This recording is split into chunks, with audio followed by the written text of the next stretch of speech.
Het is gewoon natuurlijk fantastisch om het gevoel te hebben dat je echt iets bijbrengt, hoop ik althans. Omdat ik natuurlijk ondertussen 74 ben en natuurlijk veel meer ervaring heb dan die mensen die 25 zijn. En ten tweede zijn de willing, zoals we zeggen, ze willen echt zijn geconcentreerd. Ten derde heb je ook tijd, want een dergelijke symfonie, die toch niet zo eenvoudig is, in een normaal professioneel orkest, ja, mocht je al blij zijn als je ik weet niet, 2 repetities hebt van 3 uur. En hier hebben we nu 4 dagen daarop gewerkt. En dus je kunt echt tot de bodem gaan en dat vind ik plezant. Maar deze jongeren spelen op darmsnaren en instrumenten uit de tijd van Mozart. En dat vind ik toch bijzonder mooi vergeleken met moderne instrumenten. Maar bovendien zijn ze toch 25. Het is te zeggen, de meesten hebben in Basel bijvoorbeeld of in Utrecht of in gespecialiseerde centra dat instrument gestudeerd, dat specifiek instrument. En ook waarschijnlijk stilistische scholing gehad. Dus in feite hebben ze veel voeling voor dat soort muziek als die muziek van Mozart bijvoorbeeld. En dat zijn allemaal pluspunten, dus zeer aangenaam. Voilà. Voor de rest heb ik het gevoel dat ik echt iets nuttigs doe, omdat ik die mensen werkelijk iets bijbreng. En ze zijn echt getalenteerd en ik denk dat 80% van deze mensen ooit professioneel zullen functioneren. Dus ja, ik heb een zaadje geplant, hoop ik. Trouwens, bovendien zijn we van plan met Collegium Vocale om met dit soort orkesten verder te werken. Dus het is het begin van een nieuw avontuur.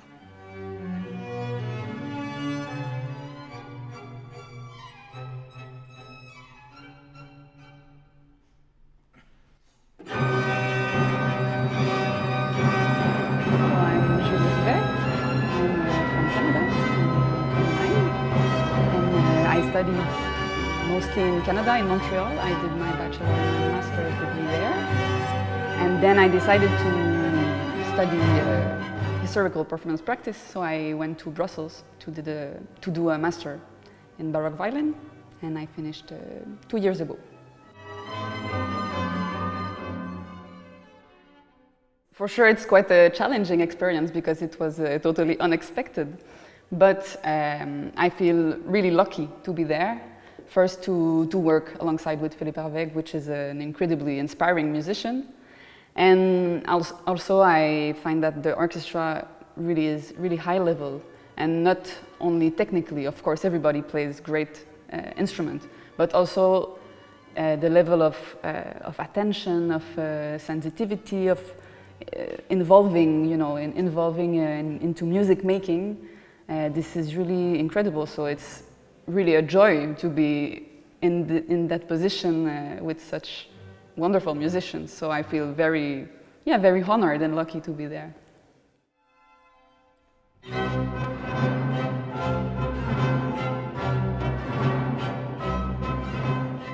Of course, I knew already some people from last time, so at least, and also I find that everybody's just happy to be there and play together, so I think everybody accepted it. I think people were willing to be there and to play music together, so it's not, of course I have an important position because people are looking at me to play together, but I feel that it's not different. Everybody's looking at each other. People in the back of the section are looking around, and so there's really a nice contact between everybody in the orchestra, I think. Yes.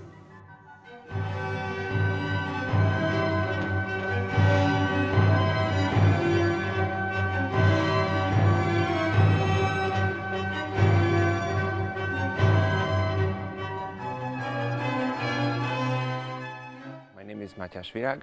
I'm 27 years old. I come from Hungary, but I live in the Netherlands, where I currently study at the Royal Conservatoire of The Hague. And I'm a cellist. I play the cello in this wonderful orchestra.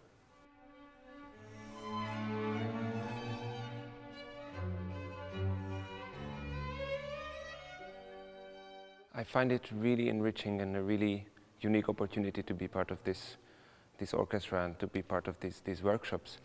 And I think what makes it special is that well, we play on period instruments, and we play on the instruments that were known to these composers of the classical and early Romantic period, and playing on these instruments sets extra challenges. These are mainly technical challenges for us string players, the use of gut strings instead of metal strings, which are the norm today, so to say, and probably even more for the wind players who play sometimes on completely different instruments from their modernized versions. But at the same time, I also feel it makes our work easier. It helps us to get closer to the sound world of these pieces and the sound worlds which these composers had in mind, and it creates playing on these instruments creates a much more direct contact with this period and with this repertoire. And I think this is a really rare opportunity, because most of today's musicians never experience playing in such an orchestra, playing this repertoire on gut strings and with these wind instruments, and I think this is really enriching for us, not only for working on this repertoire on period instruments later on, but also if we go back to our modern instruments, but we can keep a big part of this experience, and we will know better what to search for and what kind of colors or articulations would be the best and the most suitable for these works.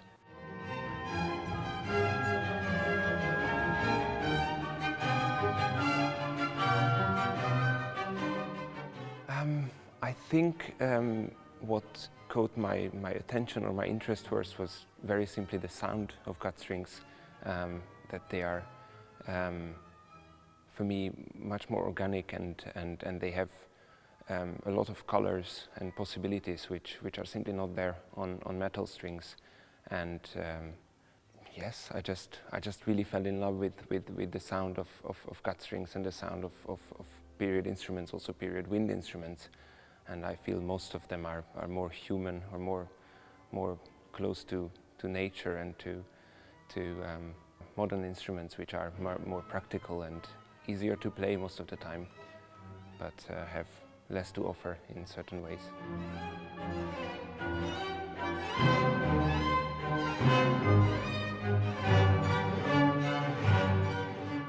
Yes, I started quite early. Actually, I was 16 or 17 when I got to play a Baroque cello, and I was first invited to join a summer academy, where I turned out to be the only cellist for the entire week, which meant I played with everyone, with all the violinists, traverso players, singers, and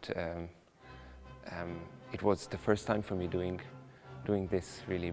But it, from the very first few hours, it felt something very natural and something that I loved immediately to do, and I felt at ease doing.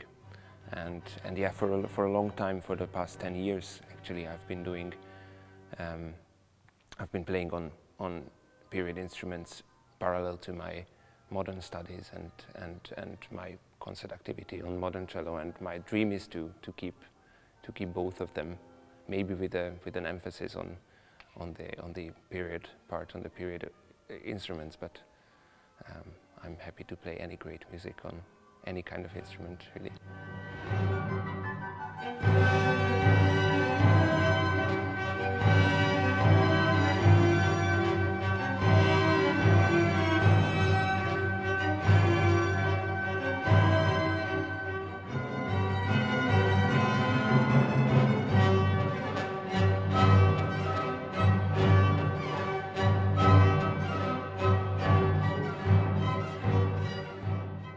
Ik ben dus Bart Rosseel. Ik speel in Collegium Vocale speel ik op de pauken, maar ik heb een algemene opleiding als slagwerker genoten in het Conservatorium Gent en het Conservatorium van Glasgow, dat is in Schotland. Ik ben 26 jaar, ik woon ook in Gent. Dat is een heel goede uitvalsbasis als muzikant natuurlijk. Dus voilà. In het conservatorium kom je sowieso in aanraking met heel veel verschillende instrumenten. En door workshops, door masterclasses, door een eigen research dat je moet doen, ja, breidt je instrumentarium en je kennis gewoon nog meer uit. Ik heb mijn paper en mijn bachelor heb ik gedaan eigenlijk een beetje over de evolutie van pauken. Hoe dat ze gebruikt werden, voor wat dat ze gebruikt werden, hoe dat ze geëvolueerd zijn in verschillende periodes. En hoe dat de componisten in functie eigenlijk van wat dat ze beschikbaar hebben, schrijven.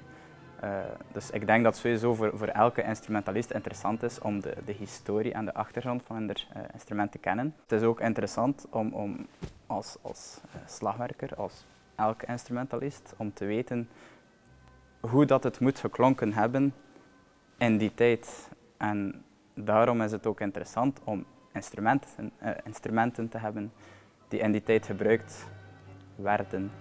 Dat is zoveel anders dan een moderne pauk, want bij een moderne pauk gebruik je een pedaal en dan gaat heel het vel, wordt het meer aangespannen of wordt het losser gemaakt. Hier heb je nog de spanning bij wijze van spreken om te maken dat elk stukje aan de schroef gelijk gestemd is, want anders krijg je geen mooie grote klank en dat is dan het leuke, ook het charmante van die pauken, omdat de kans dat je mist of de kans dat je niet krijgt wat je wilt horen is groter, maar als je dan wel het gewenste resultaat krijgt, is dat gewoon zo'n voldoening van het is mij gelukt en dat klinkt goed en je weet ook direct als het goed is of niet. Vandaar dat ik ook, je zult dat zien in de opname, ben ik heel veel bezig met mijn oor aan de pauk, met mijn mond. Mensen denken dat ik de pauken een kusje aan het geven ben, of zo, maar dat is eigenlijk om de noot dat je in gedachten hebt, zoom je dan en dan weet je, oké, ik zit goed. Of je dan weet je, ik zit niet goed, natuurlijk.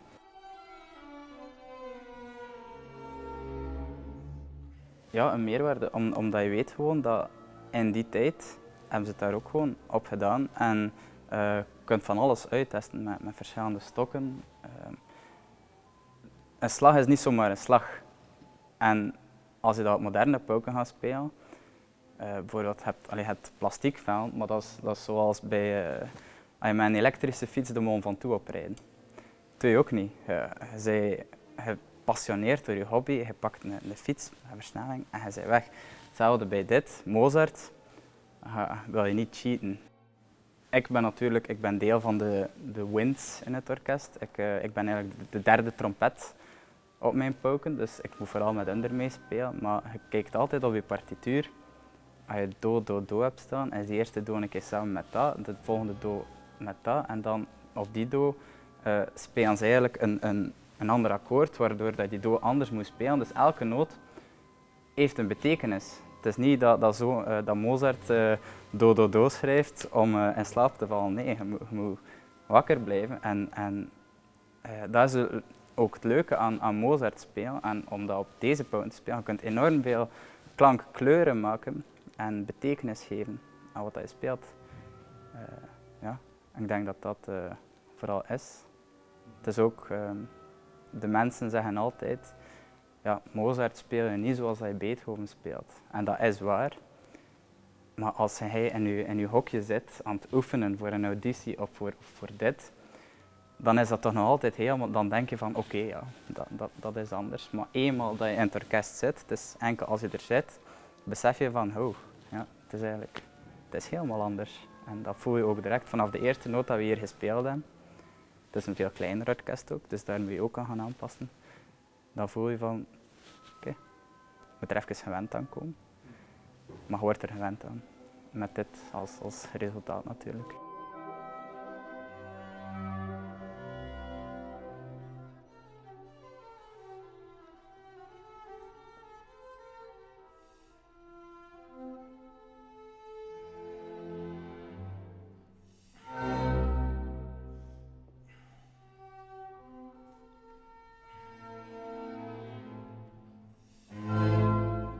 Hallo, ik ben Géraldine.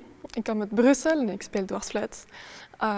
Ik heb in Gent gestudeerd bij Herreweghe en in Brussel bij Carlos Brunele en voor de Traverso bij Frank Teuns.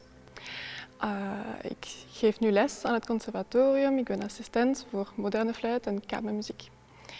Dus dat is echt een fantastische kans voor mij. Ja.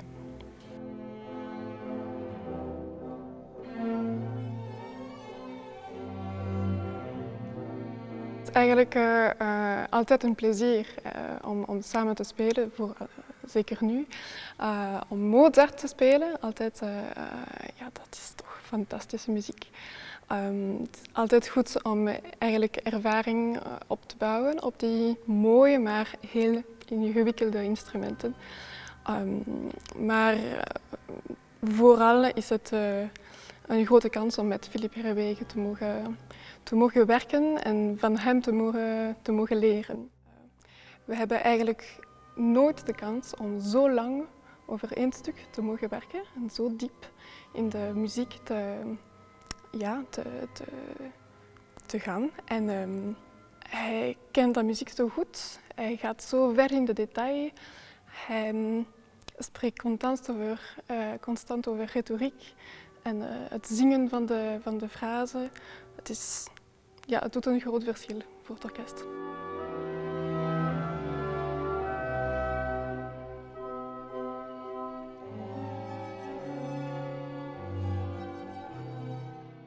Ja, het is de bedoeling. Ik doe mijn best.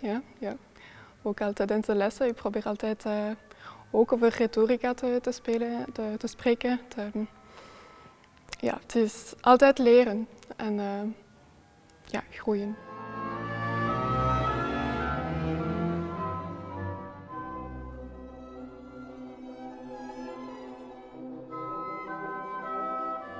Ja, ik ben af en toe natuurlijk een beetje gespannen, maar het orkest is zo solidair en ja, nee, het is heel aangenaam om hier te spelen.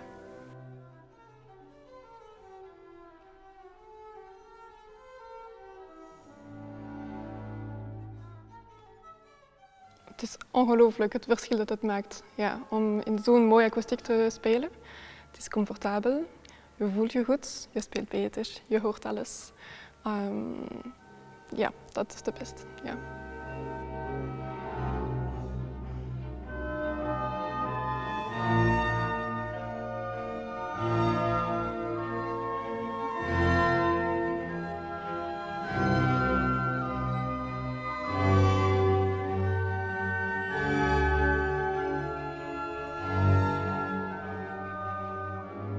My name is Nicola Boud and I'm originally from Australia but living now in Europe since quite a long time. I play historical clarinet and this is the second time I've been the coach for the winds for this fantastic academy. So I've met twice now, almost the same wind section as the first time. It's been fabulous.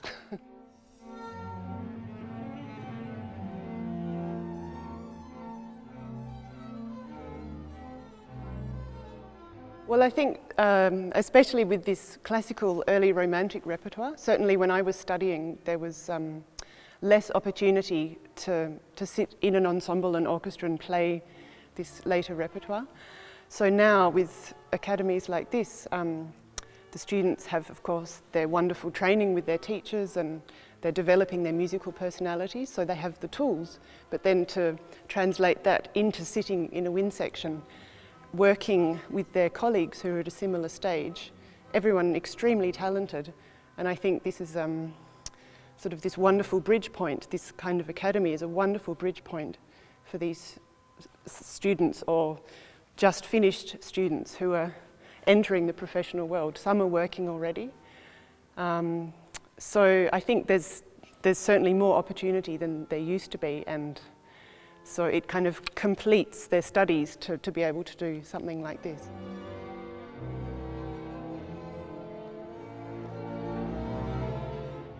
As a coach for such an academy as this, I see my role as to really encourage them to search a bit for their autonomous musician self, but within a team setting. So in a wind section, there's a very special dynamic of being able to work together, musically and humanly, in fact. And I like to sort of relate my experience since I was at that stage until now to them, encourage them to work together, so not always telling them what to do, but just giving them ideas of how they can work together as a team. And as a coach also, I think it's important to encourage them in a wind section to think of even playing orchestral music as chamber music, to open their ears and to really be aware of what's going on around them. Not only what's coming from Philippe, from the conductor, but also not just being focused on their part or just the wind section parts, but everything that's around them. Also teaching them that one has to be very flexible, okay, so you arrive with your set of tools and maybe an idea of how you would like to play it, but you know, that's in the professional world you have to be a clever chameleon, I think, to be able to jump from one professional situation to the next. So it's important to talk about this and encourage that they always are ready to try something differently, different approaches. Yeah.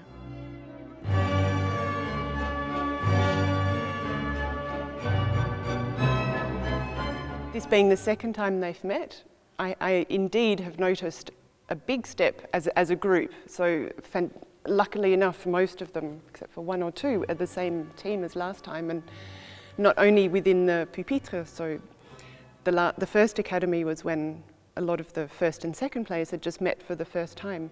Already I see them really establishing themselves as a team within the section, within each instrument, but as a team as well.